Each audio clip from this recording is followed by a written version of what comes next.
Waking up DeKalb County and beyond. Monica in the morning. Funny and entertaining. 94.9 WDKB. Oh, hello! It's Monica. Hope you're having a great Thursday so far. Very much looking forward to Cornfest. It officially starts tomorrow. Going to be hearing from John Waite any moment now. He's going to be headlining the Cornfest soundstage Friday night at 7 o'clock. We'll chat with him, see what he has going on, what we can expect to see at the show. This might be him right now. WDKB, who's this? Hi, it's John Waite speaking. Hi, John. How are you today? This is Monica. Hi, Monica. How's everything? Everything is wonderful. Wow, your accent is just so lovely. Well, thank you. You sound wide awake. Well, that comes with the morning show gig. The excitement has to come early. I know. Now, John, of course, from the accent, you are from England, Lancaster, correct? Yeah, Lancaster, England, Lancashire, Northwest. Lancashire, that's how you say that. And is that where it all started 40 years ago? Yeah, my God, a lifetime ago. Yeah, we have a castle and a lot of beautiful buildings, and it's really an ancient town. It's got an art school and it's got like a university, so it's pretty great. It's a great town to come from. It's a beautiful place to see. And the when history, just so rich there. It is. Yes. Yeah. Yes, like you said, absolutely gorgeous. And as you mentioned, where it all started 40 years ago, does your time with the babies really feel that long ago? Yeah, it does. It really does. I look back on it sometimes and, it's a lifetime ago. It's longer than people think. But the songs were strong.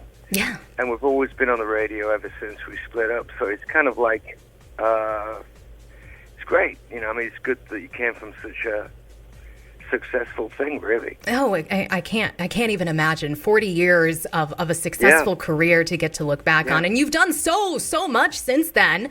Of course, Bad English to your solo career. How many songs would you say you think you've done? Well, I think I've recorded about 130. Wow. Maybe. And I think I've written about 250. Wow. But I mean, probably more than that, because some of them are, some of them are not worth recording, and some of them are just sketches for future songs. But I think at least 250 songs, at least. So do you keep a journal of all of these things? Because obviously all 200 of these don't make it out on the albums, and the fans don't get to hear it. But, as time goes on, do you ever kind of revisit that and say, let's give this a shot? Yeah, the last studio album I put out, actually the electric studio record, Rough and Tumble, I'd cut 4 songs in Nashville, and I was going to put out an EP. My manager said, it's so good, why don't you put 7 more songs with that? We'll get you a record deal, and I thought, oh, God, So I went back to LA, and I looked at all my cassettes and bits and pieces of tapes and journals and notebooks, and I found, 8 more songs, and we cut them in 3 days, put them with the 4 songs, and we released Rough and Tumble.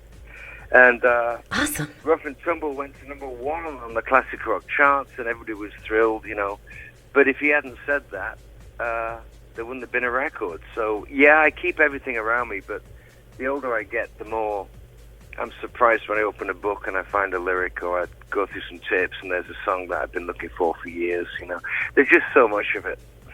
Does any of it, do you, if anybody reopens something they did decades ago, do you ever come across something and are a little embarrassed? No, the stuff you don't use is the stuff that doesn't work. If you write something that you think is really poignant, you had a glass of wine and think, I got to write that down. And you write it down, you read it the next day, and it's just bad.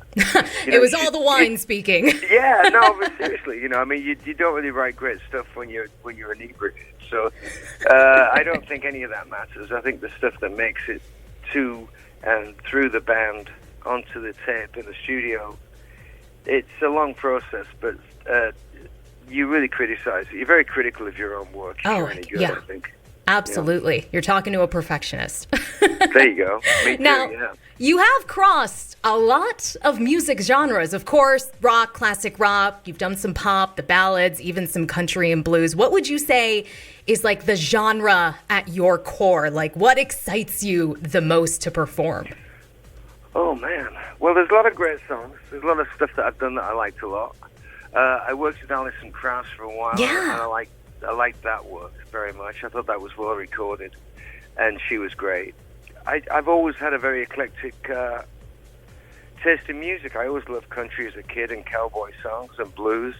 I was raised on all that, and then I kind of had my own thing with the Beatles and the Stones and the Who, Yeah. and I just got very lucky. I was came into a decade that was full of music, you know.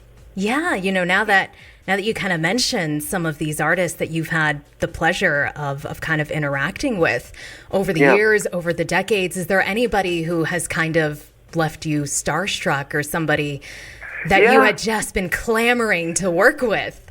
Yeah, well, the first 2 weeks I moved to New York City, I was just thinking of going home, and I went to a club that was about a block away from my crash pad on 72nd Street, and I bumped into Pete Townsend, and we got on stage and played a few songs, and I just saw a photograph of that this morning, and I changed my mind about going home. I stayed because of that. Pete Townsend to me was like the great poet of London, and Very what cool. a great guy. So you just Powerful. run into him on the street and say, "Hey, let's do a show"?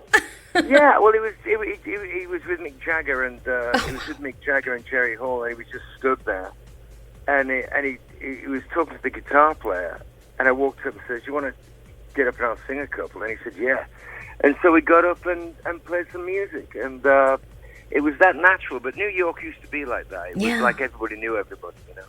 Now, when would that have been? Do you remember? 1982, 81. Wow. That's what a time. Now, what music are you listening to now? What's on John Waite's playlist? Classical music, Yeah. really, or jazz. I don't really listen to music that has lyrics and melodies anymore. Oh, interesting. Yeah, I listen to like Bill Evans, the jazz keyboard player, and I was listening to Arvo Part this morning. Wow. Polka Janan, that's a really beautiful thing, Polka Janan. And that's just choral music, but it's like the heart of Middle Europe. It's really something. Is that something that you've kind of always loved listening to, or have you kind of transitioned into it over the years? Well, no, I like it because it's got the chord changes or the tone of something that I like. I mean, I like everything from Beethoven right through to Eric Satie. I mean, I like everything. I mean, I just don't care what it is. If it's got soul or it touches me, I'll listen to it. Yeah. No, I will have to look into it. That's not a genre I've explored very much. Yeah. Is there anything new that you're cooking up, or is there anyone that you would like to work with? Well, no, I've worked with a lot of people in my life, and I think it's down now to just really commit to making an album by myself. I've released a couple of albums recently called Wooden Heart, and the first 4 songs on the first release was just some songs I'd written that I wanted to get out there. This was your acoustic album, correct? Yeah, the acoustic records. And Volume 2 was like an assortment of the songs that were really kind of, I thought, well written, and a couple of big hits done acoustically, like The Babies, Isn't It Time, done acoustically, and Missing You, done acoustically, and then the rest of it's just like the darker songs I've written over the years. But it's all acoustic. So I'd like to go back and do one more of those, and write all the songs, and just have me on the guitar by myself, and just see what happens with that. And then maybe by the end of the year, I'll be in the studio, expecting the studio record with a full band. So I just take it as it comes. If we get a lot of work in, I concentrate on playing live, and if we have a month off, then I kind of start thinking about recording, you know. Totally. No, that's great. It must be so fun to kind of get to dig back, relive the hits, and then figure out how you can reimagine them. Yeah, no, it's a bold move. I mean, Isn't It Time? At a full band, African-American backup singers, a string section, and a brass section, and orchestra, you know? And to do it just one guitar, that takes something. But it came out great. It was one of the best things on the record. That's great. That's awesome. Yeah. Well, I look forward to, when you get the time to crank out something new. Absolutely. Thank you. I look forward to it. Now, what can we expect on Friday at the show? Well, it's going to be sort of a lot of hits and a lot of strange sort of double tracking back into my past. I mean, every show is different. We try and rip out some baby stuff, bad English stuff, and a Dylan cover or two. We just really have some new songs. I mean, it's quite an involved thing. And to keep it interesting, we throw new songs in from different albums just to keep us wide awake, you know. Yeah. So I think I can only good, imagine. You know, on a roll. And there's so much for you to choose from. My gosh, 4 decades of music. Yes, I know. Yeah. I'm sorry, I don't mean to keep reminding you, but it really is such an incredible feat. I'm quite proud of it. No, it's only a few people have managed it, so I'm pretty pleased. No, that's great. And of course, you are heading into the land of corn for Corn Fest. But I kind of want to know if your hometown, Lancaster, were to throw a festival named after food, what would it be? Like when you're back at home, what are you eating? Oh my God! Well, I don't really eat meat anymore. Oh. So, I mean, maybe fish and chips. How about that? Yeah, If that it sounds be a right. Fish and chip festival. Yeah, no, they have great fish and chips in Lancaster, and you can walk along at night or at noon and go into a shop and buy fish and chips and peas. And you get it on a little paper plate, and you walk along. It's great, you know. It's like right out of the ocean. Yeah. And if there is a national food in the Northwest, it would be fish and chips. It would be. Yeah. I've had fish and chips, but I don't think I've had English fish and chips. Oh, so you don't know what you're missing. It's great. Yeah. Well, one of these days, I'm going to make it across the pond. I'm going to pitch a fish and chips festival to your hometown. Oh, there you go. Yeah, in the meantime, you can tell enjoy him I yourself. sent you. Okay, good. I will. John Waite says we need to have a fish and chips festival. Yeah.